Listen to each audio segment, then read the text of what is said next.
with the ability to... I'm not playing that, you know. All right, woman is boss, boy. All right, so we are discussing now the Caribbean Women Awards, and we do have in studio now Miss Wendy Lewis, Chair and Regional President of the Caribbean Women Honors and Empowerment Trinidad and Tobago Chapter. Miss Lewis, thank you very much for coming this morning. Thank you so much for having me. Good morning. Of course. Let's talk about the awards. Yes. So Caribbean Women Honors and Empowerment, we started the Trinidad chapter 6 years ago, and we've been honoring two amazing women ever since. Yeah. And these women have given year-month service to Trinidad and Tobago. And this year we are honoring Superintendent Guy-Alleyne, who is the head of the Special Victims Unit at the Trinidad and Tobago Police Service. She's responsible for the CPU, which is the Child Protection Unit, the GBVU, which is the Gender-Based Violence Unit, and the SOU, which is the Sexual Offenders Unit. And then we go down south, and we're honoring a South icon, mask maker, florist, personal development coach, extraordinary Jacqui Koon. She has done so much for South in terms of grooming our young women, former title holders, Miss Universe, Miss World, etc. And this year it's going to be amazing. We've taken it up a notch, and we're looking forward to the support for the NGO. I know people will come out to support whoever, you know, if you're supporting, if you're from Tobago, Tobago is going to come as an influx to support Guy-Alleyne. The South people will come out. And beyond them, it's also about the NGO, because we really do a lot of work with women who are victims and survivors of gender-based violence, and more so our children. You'll be amazed at some of the things that come to us that we have to treat with. And people like Superintendent Guy-Alleyne have assisted us over the years. And even Jacqui Koon has always been a point of contact. She's like a phone call away throughout the years, throughout my entire life, actually, since I've been in school. So I understand the weight these women carry. I understand how they represent, and they are just mentors. They are both mentors, and we're really honored to be having them on the platform to receive their flowers while they are alive. Of course. Let's talk about some of the work of the Caribbean Women Honors and Empowerment Trinidad and Tobago Chapter.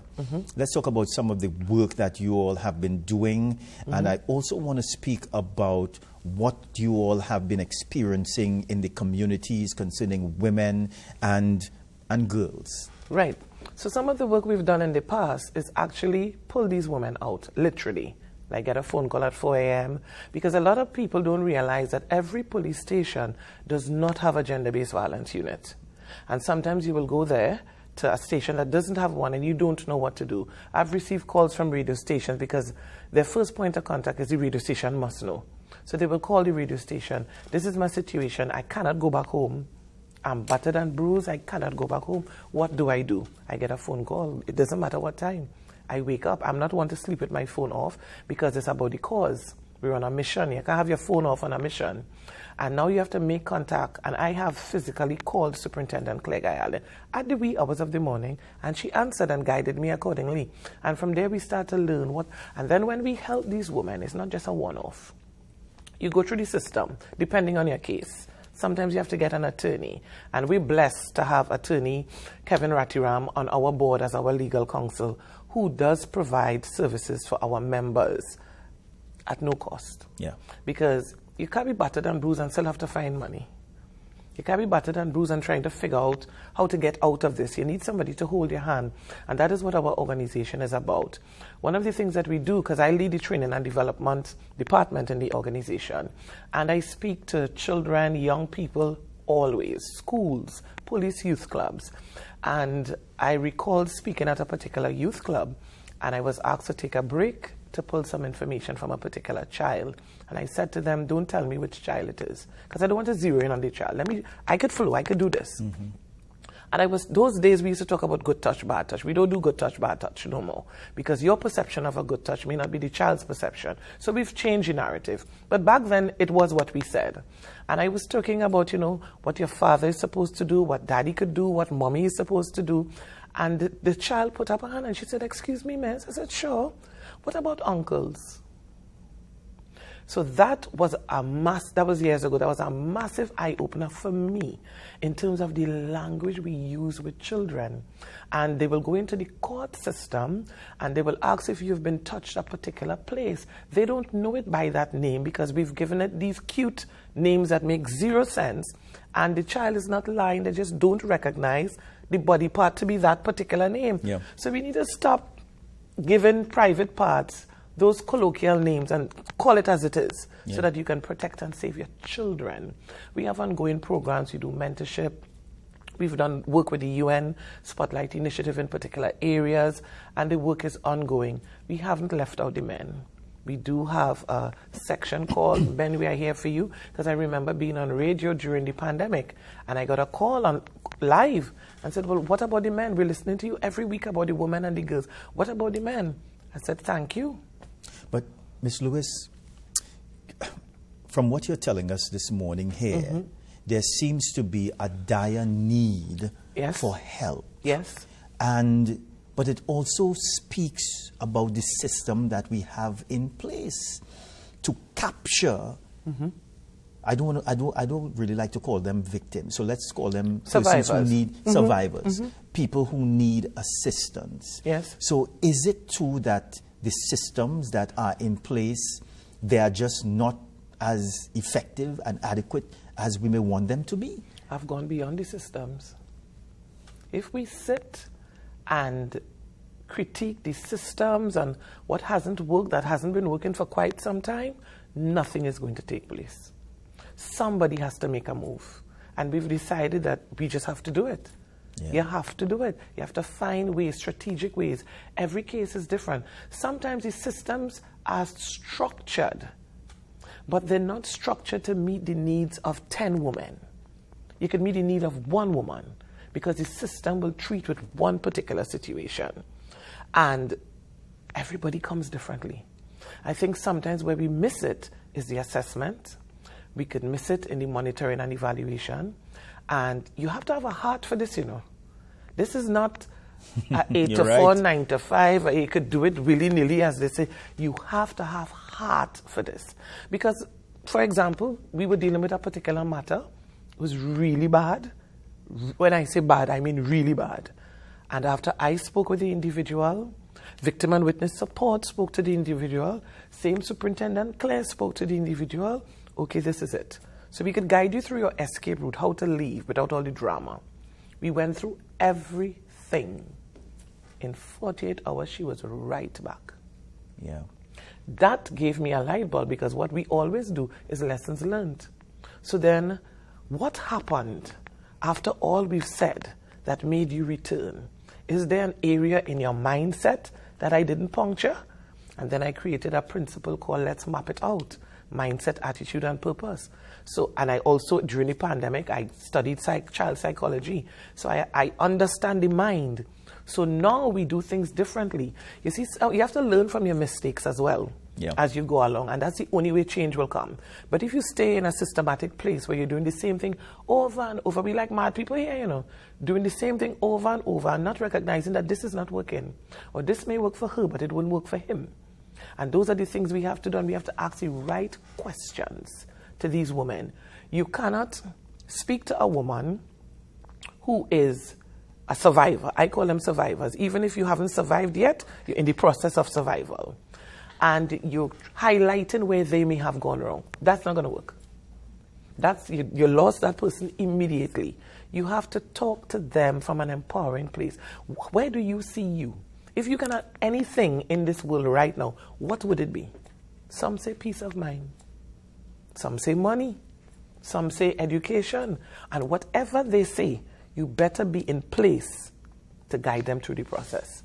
It's a difficult situation for some survivors, as you would agree, because sometimes the abuse begins at a very early age. Correct. You know, and people are programmed in a certain way. So you need to reprogram the individual for that individual to feel better about themselves and for them to realize that there's some hope and assistance out there. Interestingly enough, to do that, you have to do the opposite. And it's a gap. So you have that bridge where you bridge the gap where they're going through, as you've described, all what they're going through. So they're set in their ways, as we say. Yeah. It's culturally, religiously, whatever. This is what they believe they deserve. And then here you're coming now with the solution. You can't throw that solution on them. You have to go through that process with them. And why do you believe what you've been told? Yeah. Do you think that you can turn it around? And this is you. This is not me coming to dictate to you. You have to flip the script and play with their mind. And then they will realize, but hang on a minute. I am not what they said. Mm-hmm. I am not my geographical location. Yeah. Not because my mother and grandmother and great-grandmother were being abused. I break in this cycle. No, I deserve better. You can't tell them those things. Yeah. You have to let them figure it out. And while your organization and organizations such as yours are building up the individual, but you still have the perpetrators out there ripping them back down when they get home. Yes, because you could be dealing with someone, and rightfully so, and you're still in the environment. It's completely different. If you're out of the environment, you're going to a whole mentorship program, we're good. How can survivors get assistance from your organization? They can call us at 269-3567, or they can send an email to CWHETNT@gmail.com. They actually, to be honest, if you contact any radio station, they will guide you to us as well. If you're on social media, so are we. Yeah. And I have several pages. So if you have the Caribbean Women Honors and Empowerment Facebook page, you have my A Woman's Worth page, you can inbox me, Wendy H. Lewis. The help is around the corner. Yeah.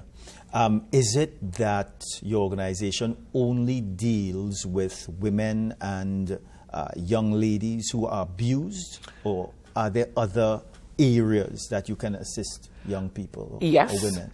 So with the women and the girls, we deal with the abuse, yes. Yes. But we deal with the entire scope of abuse. So it's not just about physical and domestic abuse, mental, emotional, financial, spiritual. And these are some of the types of abuse that we tend to ignore. Because when you say abuse, you keep thinking somebody with a blue and a black eye. It goes beyond that. As a matter of fact, that type of abuse is the end result.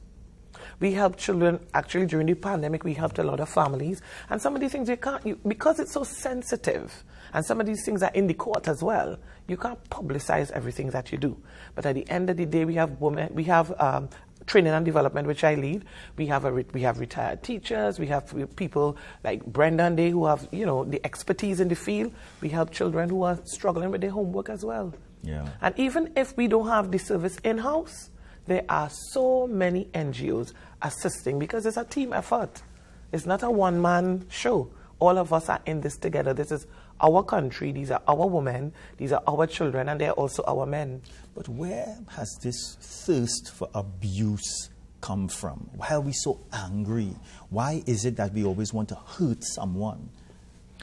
It could be your mirroring behavioral patterns that you've seen. It could also be that you're dealing with your own internal issues, and the only way you know is to lash out. And everybody knows it.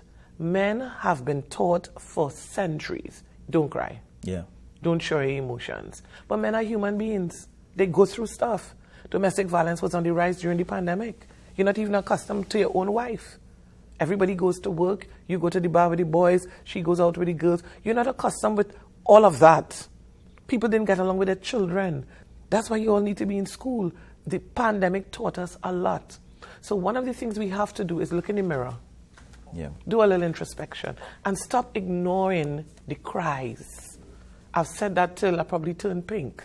But hasn't it been a culture of abuse? It is. It is, and so many facets play an important role. But with our children, because I'm passionate about the children, your child will come home and say to you, Dad, you got a minute? Not right now. Yeah.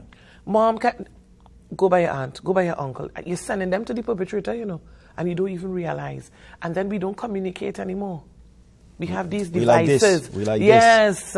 We have these devices that are ruling our lives. So you send your children, find a game online. Look your phone. We have 1 minute. Let's get back.